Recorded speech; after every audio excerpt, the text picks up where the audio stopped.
چون روح ما اون پسیشه یا سایکی که دختری هست که در منتهای زیباییه و انقدر زیباست که معبد ونوس رو به خاطرش تعطیل کردن، این دختر سالها دنبال کیوپید میگرده. کیوپید الهی عشقه، تمام زمین رو میگرده پیدا نمیکنه، غارها رو میگرده، دریاها رو میگرده، جنگلها رو میگرده، شهرها رو میگرده و پیدا نمیکنه. بعد برخورد میکنه به یه حکیم دانایی، میگه که من دنبال این میگردم و این کجاست؟ گفتش که این رو زمین نیست، اصلا رو زمین بی خود داری میگردی، اشتباه داری میگردی. بعد اونجایی که اونجا گم کردی، تو اون یاری که گم کردی در آسمان بوده، تو خیال میکنی رو زمینه. مولانا میگه بعد از این بر آسمان جوییم یار، زان که بر روی زمین جستیم نیست. یه حکایتی نقل میکنه از نصرالدین. این حکایت ها هر کدومش یک اینسایت به قول اروپایی بینشی درش هست، که گفتن که داشت میگشت زیر چراغ توی خیابون. گفتن دنبال چی میگردی؟ گفت کلید خونمون گم شده. گفتش که کلید انبارمون یا گنجینمون گم شده. گفتن که خب کجا گم شده اینا؟ گفت توی زیرزمین انبار خونمون اونجا گم شده. گفت چرا اینجا داری میگردی؟ گفت برای اینکه اینجا لاغر روشنه. گفتن مرد که روشنه که اینجا پیدا نمیشه، آخه اینجا نیست اصلا. ما اونا که دم دستمون فکر میکنیم روشن‌تره، اینجا رو میگرده. باید بری در ظلمات، اون آب حیات باید بری با همراه خضر، بری در ظلمات اونجا پیدا کنی، در همون زیر زمین. So Jung had this phrase that he liked, that he took from the alchemists, which was in sterquilinis invenitur. And what it meant was, what you most want to find will be found where you least want to look. There's this old story that's from King Arthur, and King Arthur has these knights, right? They all sit around a round table, which means they're roughly equal. That's what the round table means. And they're off to find the Holy Grail, and the Holy Grail is the most valuable object.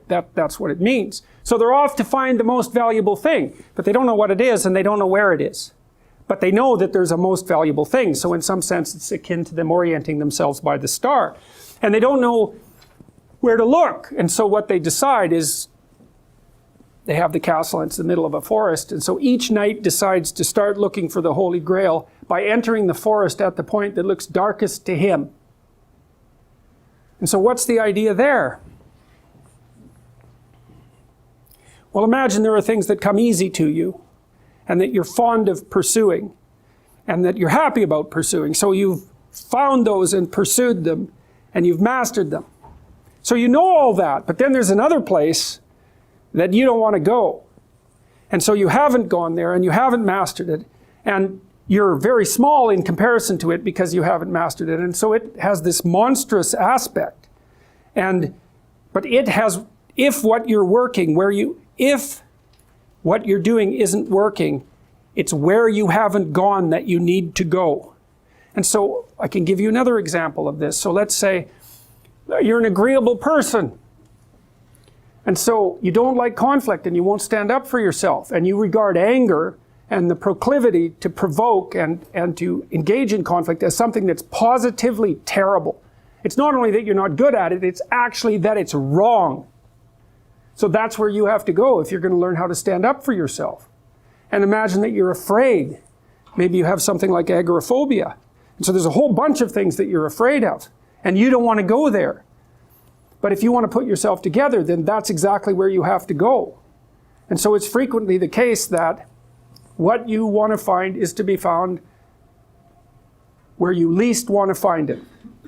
And that idea is echoed in the prominent stories of dragons and gold. It's exactly the same idea, is that the dragon is this terrible thing. It's this terrible predatory thing that lives forever and is very, very wise. And it lives underground. And it'll kill you. It'll burn you up in a second. But it hoards gold.